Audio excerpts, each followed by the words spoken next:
Hello, everyone. Welcome into another edition of the GSMC College Football Podcast brought to you by the GSMC Sports Network. I'm your host, as always, Tommy Brzee. It is Tuesday, November 12th around here, and we have a great show for you today. We're going to start talking about just all the tiebreaker scenarios that could go down in all of the conferences. We'll break them down and try to give you a better idea of what the CFP could look like at the end of the day. Then we'll get to the winners and the losers from Week 11. Definitely a ton that were left off the list, but I like the 8 that I got. We'll break those down here in a second. Then we'll get into a Week 11 whip around, all the games we just didn't have a chance to get to, and we'll get to one that's coming up tonight in the MAC that is an absolutely huge one for that conference. Then we'll get into the superlatives for Week 11, definitely some big ones. The biggest win of the weekend might just go to the Georgia Tech Yellow Jackets, and a ton more that I want to break down for you guys. And then we'll get into my top 15 Tuesday. We'll get into my top 15 teams as we head into Week 12. Definitely quite a bit of a mix-up after this crazy last week. But before we jump in, I do want to remind you all we get tons of questions and comments throughout the show, and the best way for you all to get your question on the screen, we can have a fun back and forth here, is to use that super chat, that bottom of the chat on the Sports Network page. Click that $, add any question, comment you'd like. I can respond to it. It'll pop up on the screen, and we can have a fun back and forth here. Definitely want this to be as interactive as possible as we head down the home stretch here, and this first segment's going to get a little bit confusing, so any questions you have, definitely utilize that. But let's go ahead and jump into this, because we got a lot of things to figure out. With only three games, but 4 weeks left in the season, we're going to have to figure out just where everyone sits, and it's going to be really, really interesting watching it all break down. And I think it's one of those things that we might just have to wait until the last week of the season, but I'm going to give you a relatively good idea of where everything sits and how everything will work out. First of all, want to send my deepest thanks to MRed. It was someone on Reddit, I believe, that put together a tiebreaker scenario, a tiebreaker generator, where you pick all the remaining games and it spits out what seems to be the right way that it would break down. It sounds like ESPN, Fox, and a ton of other people have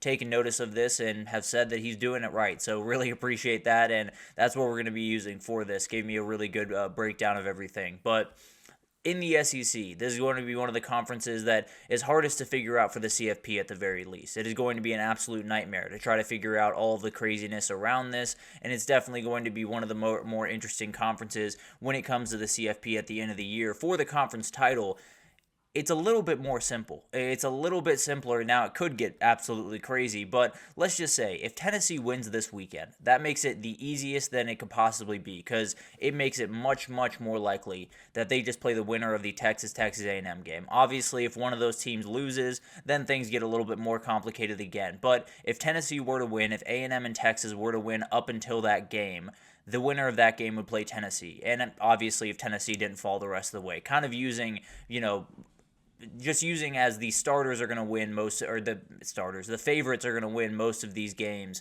in these scenarios. So just keep that in mind throughout this. But if Georgia were to win this weekend, unless A&M loses to Auburn or Texas, unless A&M loses to Auburn or Texas loses to Kentucky, the winner of the title game would yes, I apologize. If Georgia wins this weekend, I can say pretty confidently the winner of the Texas A&M game is in the playoff. The loser is out of the playoff. I feel pretty good saying that. I don't think that's even up for debate, if I'm being totally honest. I do think that the loser will be out, the winner will be in if Georgia were to win this weekend and everything else were to happen the way that we expect it. And the weird part is Missouri has a weird amount of power.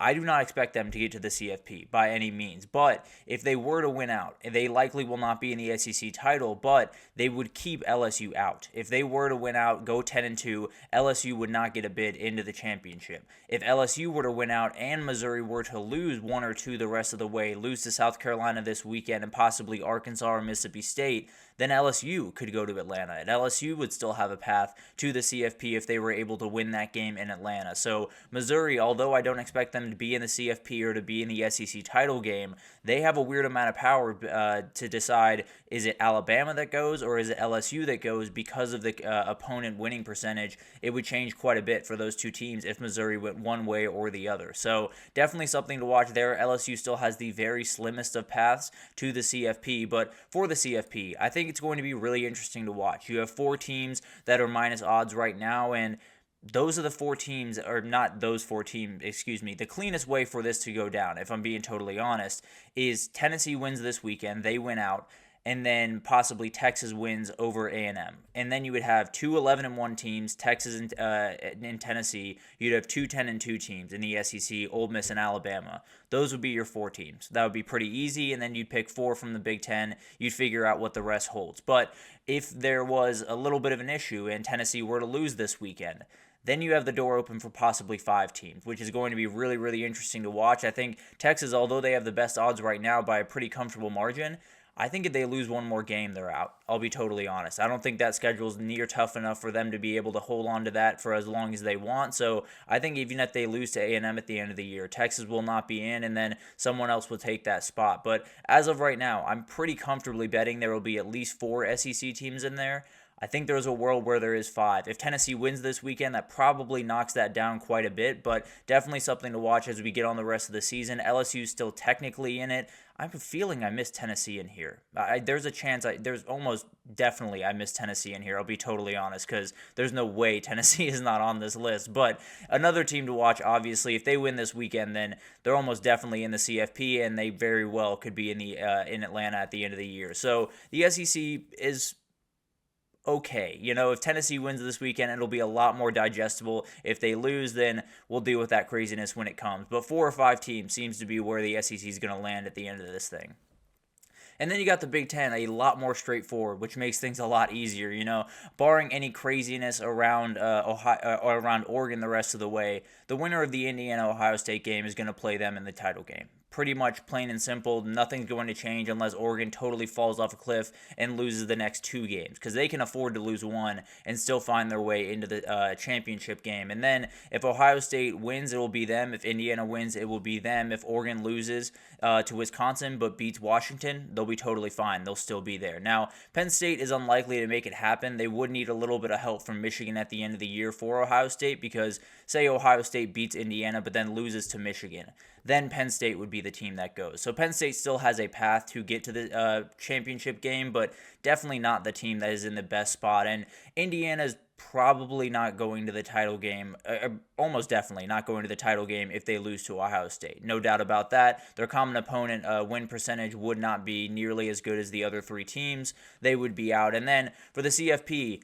you're just going to have to figure out where Indiana stands at the end of this. That is the one big variable in this thing. I think if Ohio State loses to Indiana, they're probably still in, if I'm being totally honest, even at 10-2. I think Indiana, if they lose to Ohio State by 14 or more, things get a little bit interesting. If them at 11-1 and then maybe a 10-2 Tennessee or a 10-2 Ole Miss or a 10-2 Alabama, we're having a very interesting conversation. And frankly, I don't think we should be, but that's a rant that I can go on another time. I think Indiana should absolutely be in 11-1, but I understand the arguments against it, and I have to imagine there will be a ton of people in that room that have that argument. But moving forward to the Big 12, because the Big 10 was a little bit more digestible for us all, but the Big 12 becoming a little bit more digestible. You absolutely love to see it. It's one of those conferences that has been so hard to pin down the entire year.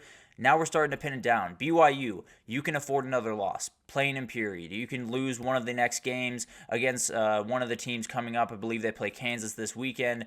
They can lose that game, still be in the Big 12 championship. No doubt about that, no issue there. The thing comes when Colorado, if they do not win out, things get a little bit interesting. If they lose this game this weekend, let's say to Utah, or a weekend after that to Kansas, let's say they lose one of those games, the winner of the Iowa State-Kansas State game would go to the championship, barring any disaster before that. If Iowa State was to lose, if Kansas State was to lose before that game, then things obviously get shaken up again. But let's just say they win out the rest of the way. They meet at the end of the year. The winner of that game would go over Colorado. So Colorado's still got to be very careful. And then there is a chaos scenario. Arizona State is still in the hunt here. Arizona State is still very much in the hunt, and also is West Virginia, and we'll get to that here in a second. But if Arizona State wins out, they would beat KSU, they would beat BYU, and as long as Colorado lost one more and KSU beat Iowa State, they would make the Big 12 title. I know that sounds a little bit crazy and a little bit far-fetched. This West Virginia one's actually a little bit more down-to-earth than anything else. If Colorado loses one more and West Virginia wins out, they're in. They play enough of these teams the rest of the way on top of them to knock them out of the way and get up to the top. I don't expect that to happen. I don't expect Arizona State to be in this thing. But I do think it is interesting to watch, and definitely one of those things that will be fascinating for the CFP.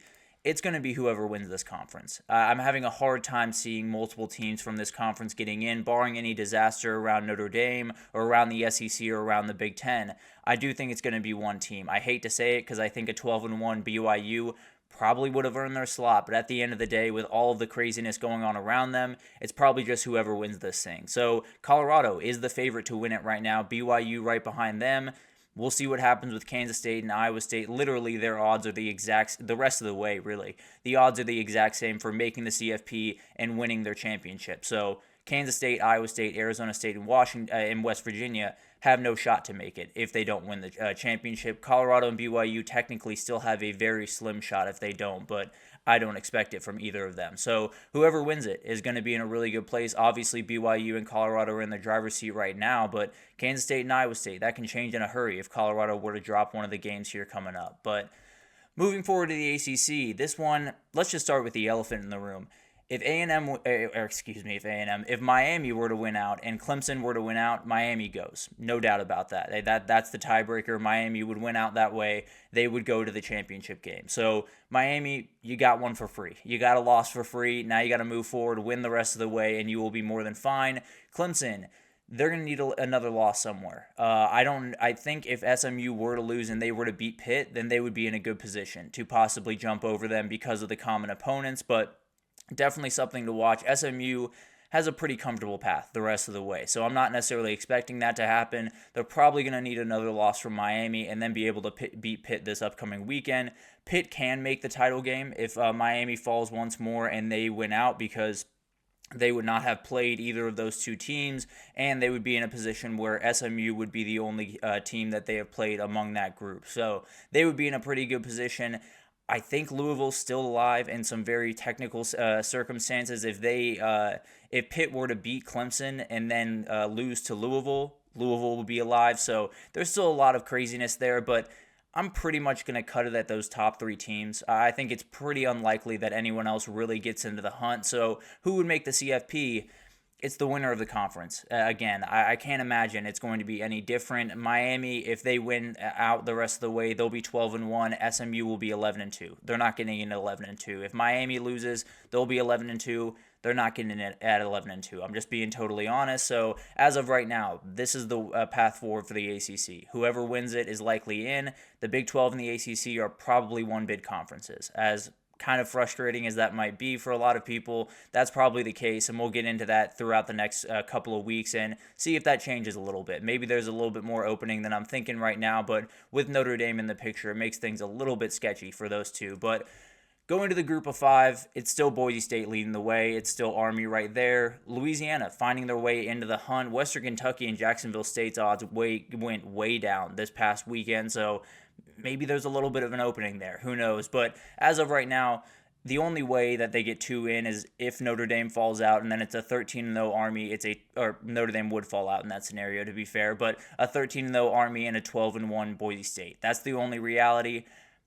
I'd be surprised if it's more than one team. I do think it's going to be one team. I think a 13-1 Army obviously would take the cake. I think it would be 12-1 Boise State right after that, and I think it would go back to the American champion. I can't be positive about that, but if Tulane were to win the rest of the way, I think they would get in even at 11-2. So a lot of things to happen here. Definitely a lot of teams that are still in it, and it'll be fascinating to watch, but basically, Army wins out, they're in. Boise State wins out, and Army loses to Notre Dame, they're in. Pretty much that's as simple as I can make it for the group of five. And for these tiebreakers, they're starting to make a little bit of sense. They're still pretty confusing, and particularly in the SEC, we'll have to figure that out over the next coming weeks. But definitely was a little bit easier to break it down with MRed's generator, so really appreciate that. But let's take our first break here, and when we come back, we'll break down the winners and the losers from this past weekend. Definitely a lot of winners, including feels like Bama football is just back to being Bama football. But I'll break down exactly what I mean right after this.